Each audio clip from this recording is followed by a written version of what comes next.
Hello everyone. आज का topic है स्पेस लैटिस। किसी भी थ्री डायमेंशनल स्पेस में जो कंस्टिट्यूएंट पार्टिकल्स होंगे, पार्टिकल्स यानी कि एटम, मॉलिक्यूल या आयन, तो थ्री डायमेंशनल स्पेस में जो कंस्टिट्यूएंट पार्टिकल होगा उनका जो भी अरेंजमेंट होगा उस अरेंजमेंट को हम नाम देते हैं स्पेस लैटिस। जैसे हम लोग मानते हैं कि यहाँ पे कोई क्रिस्टलाइन सॉलिड है, क्यूबिक सॉलिड। अब इस क्यूब के हर कॉर्नर पे एक एक एटम को रखा जाए। ये एक एटम है।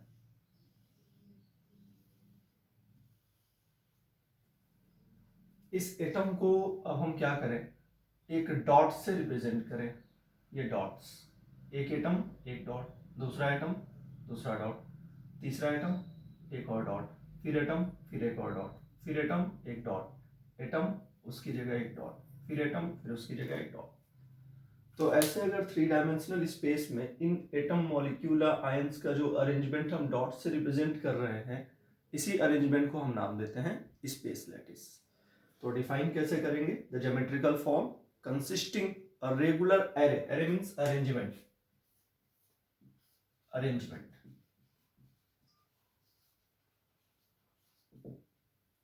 The geometrical form consisting a regular array of points in space is called space lattice. जैसे हमने अभी सपोज किया था कि अपने पास एक क्यूबिक सॉलिड है। ये कोई थ्री डायमेंशनल स्पेस में अगर हम इस सॉलिड्स को किसी डॉट से रिप्रेजेंट करें थ्री डायमेंशनल स्पेस में, तो ये जो अरेंजमेंट होगा उसी को हम नाम देंगे स्पेस लैटिस, या इसी को कहा जाता है लैटिस। अब इस थ्री डायमेंशनल स्पेस में जो कंस्टिट्यूएंट पार्टिकल्स है, पार्टिकल्स यही जो एटम है, मॉलिक्यूल है या आयन है, उनके द्वारा जो स्पेस ऑक्यूपाई, जो साइट ऑक्यूपाई किया जाएगा उसको हम नाम देते हैं लैटिस साइट्स और लैटिस पॉइंट। तो इसे डिफाइन किया जाए, the sites which are occupied by constituent unit are called lattice sites और लैटिस पॉइंट्स।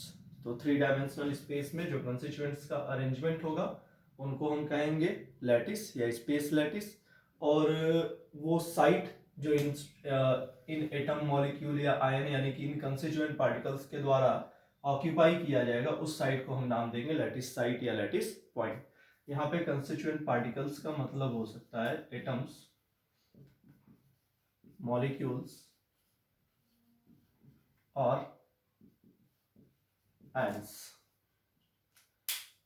स्पेस लैटिस या लैटिस ये तीन टाइप का होगा। पहला होगा वन डायमेंशनल लैटिस, दूसरा होगा टू डायमेंशनल लैटिस और तीसरा होगा three dimensional lattice. One dimensional lattice में क्या होगा कि जो भी पार्टिकल्स होंगे वो किसी एक एक्सिस के अलोंग अरेंज होंगे। अगर वन डायमेंशनल अरेंजमेंट होगा, अब इन एटम्स को हटा करके डॉट्स बनाए जाए, सारे एटम्स को हम डॉट से रिप्लेस कर दें, तो वन डायमेंशनल लैटिस में क्या होगा, it exist, it required only one set of points और इनके बीच में कुछ पार्टिकुलर डिस्टेंस। तो one dimensional lattice, in one dimensional lattice there exist a set of points arrange at equal distance along. इसमें केवल हमको एक बेसिस वेक्टर की रिक्वायरमेंट होगी। जैसे एक बेसिस वेक्टर हम नाम दे रहे हैं ए, बेसिस वेक्टर गया यहां से यहां तक, ये पॉइंट ए है, दूसरा पॉइंट बी है, पॉइंट ए पॉइंट बी। इन दोनों के बीच में ये जो वेक्टर बना रहे हैं इसको हम कहेंगे ट्रांसलेटर वेक्टर, ट्रांसलेटर वेक्टर। वो वेक्टर जो ए और बी के बीच में डिस्टेंस और डायरेक्शन दोनों बताने का काम करेगा, उसको हम नाम देंगे ट्रांसलेटर वेक्टर। तो ए और बी के बीच में एक बेसिस वेक्टर, एक ट्रांसलेटर वेक्टर हमने बना लिया। तो वही हमने डिफाइन किया है कि in one dimensional lattice there exist a set of points arrange at equal distance along. दूसरा है two dimensional lattice. Two dimensional lattice में हमको दो बेसिस वेक्टर चाहिए होंगे किन्हीं दो एक्सिस के अलोंग। जैसे एक एक्स एक्सिस के along basis vector vector A और एक वाई एक्सिस के along basis vector vector B. तो 2 डायमेंशनल लैटिस में हमको 2 बेसिस वेक्टर चाहिए होंगे।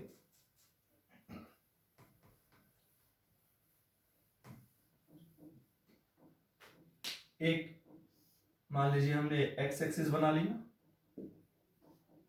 और एक बना लिया वाई एक्सिस, एक बेसिस वेक्टर इसके अलोंग और एक बेसिस वेक्टर वाई एक्सिस के अलोंग। तो 2 dimensional lattice, in 2 dimensional planar lattice it is necessary to specify 2 basis vectors, vector A and vector B, and the angle between them. In angles के basis पे 2 dimensional lattice अपना 5 type का होगा। पहला कहलाएगा square lattice. मान लिया कि हमने ये जो पॉइंट्स बनाए हुए हैं ये एटम मॉलिक्यूल या आयन का अरेंजमेंट है। अगर दो पॉइंट्स के बीच में, ये पहला पॉइंट या दूसरा पॉइंट, इनके बीच में हम एक बेसिस वेक्टर ले रहे हैं वेक्टर बी, इस पॉइंट के बीच में बेसिस वेक्टर ले रहे हैं वेक्टर ए। अगर ए और बी दोनों बराबर है और इनके बीच का जो एंगल है वो 90 डिग्री है, तो जो लैटिस होगा वो कहलाएगा स्क्वायर लैटिस। इसके केस में जो यूनिट सेल होगा वो स्क्वायर यूनिट सेल होगा। तो 2 बेसिस वेक्टर, वेक्टर बी और वेक्टर ए, ठीक है, ट्रांसलेटर वेक्टर है ये ए और बी, जो इनके बीच का डायरेक्शन भी देंगे और डिस्टेंस भी बताएंगे। तो 2 बेसिस वेक्टर, वेक्टर ए और वेक्टर बी, उनके बीच का एंगल 90 डिग्री, तो जो लैटिस हुआ वो कहलाएगा स्क्वायर लैटिस। सिमिलरली अगर ए और बी, ये बेसिस वेक्टर ए हो गया, ये बेसिस वेक्टर बी हो गया, अगर ए बी के बराबर नहीं है और एंगल 90 डिग्री है, तो जो लैटिस हुआ वो कहलाएगा रेक्टेंगुलर लैटिस। ऐसे ही मान लिया कि हमने 6 पॉइंट्स को मिलाकर के एक हेक्सागोनल शेप बनाया, इनके बीच में बेसिस वेक्टर डिफाइन कर लें, वेक्टर ए वेक्टर बी, ठीक है। तो हम कह रहे हैं कि ए और बी बराबर नहीं है और एंगल जो है वो 60 डिग्री है, तो जो लैटिस हुआ वो कहलाएगा हेक्सागोनल लैटिस। अगला हम कह रहे हैं पैरेललोग्राम लैटिस। ये अपने बेसिस, ये अपने लैटिस पॉइंट्स है 1 2 3 4, ऐसे करके लैटिस साइड से लैटिस पॉइंट्स हो गए। इनके बीच में फिर से basis vector, vector A vector B, if A is equal to B and angle is not equal to 90 degree, तो जो लैटिस हुआ वो कहलाएगा पैरेललोग्राम लैटिस। अगला ऐसे ही अगर ए बी के बराबर नहीं है और एंगल ना तो 90 डिग्री है और ना ही 60 डिग्री है, जैसा आप देख रहे हैं ए बी के बराबर नहीं और इनके बीच में जो एंगल होगा वो 90 डिग्री भी नहीं होगा और 60 डिग्री भी नहीं होगा, तो इसके केस में जो लैटिस बनेगा वो कहलाएगा रोम्बिक लैटिस। तो ये अपना 2 डायमेंशनल लैटिस है। 2 डायमेंशनल लैटिस में हमको 2 बेसिस वेक्टर चाहिए होंगे, 2 एक्सिस के लॉन्ग और उनके बीच में कुछ एंगल होगा। तो अपना जो स्पेस लैटिस था वो 3 पार्ट में क्लासिफाई किया गया था। 1 डायमेंशनल लैटिस, एक बेसिस वेक्टर का रिक्वायरमेंट होगा। 2 डायमेंशनल लैटिस, 2 बेसिस वेक्टर का रिक्वायरमेंट होगा। और तीसरा है 3 dimensional lattice. 3 dimensional lattice, 3 dimensional lattice में हमको चाहिए 3 बेसिस वेक्टर और उनके बीच में एंगल, एंगल बिटवीन देम। जैसे एक क्यूबिक सॉलिड सपोज किया,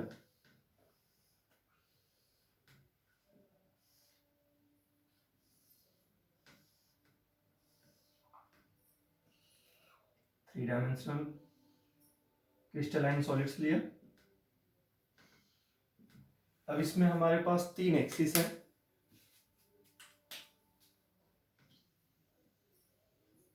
एक्स वाई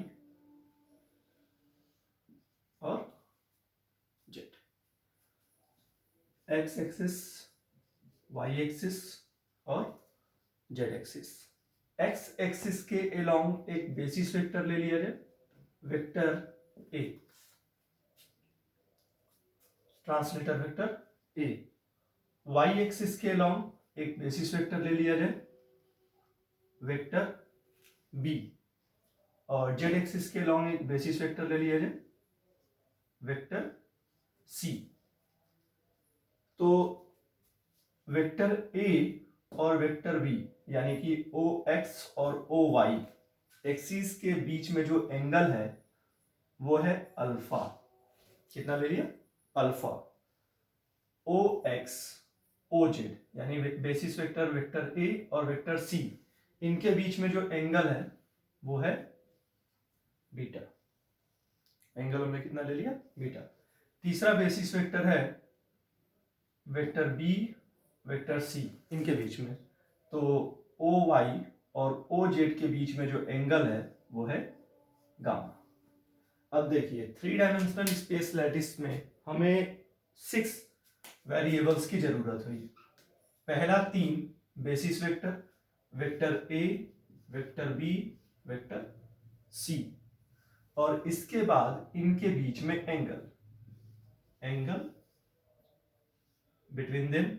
पहला एंगल अल्फा, दूसरा बीटा और तीसरा gamma. 3 basis vector A B C translator vector, और उनके बीच में एंगल अल्फा बीटा गामा।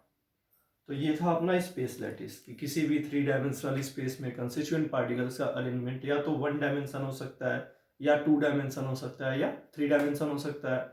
अगर 1 डायमेंशन हुआ तो 1 dimensional space lattice, arrangement 2 dimension में हुआ तो 2 डायमेंशनल स्पेस लैटिस, और अरेंजमेंट अगर 3 डायमेंशन में हुआ तो अरेंजमेंट 3 डायमेंशनल स्पेस लैटिस।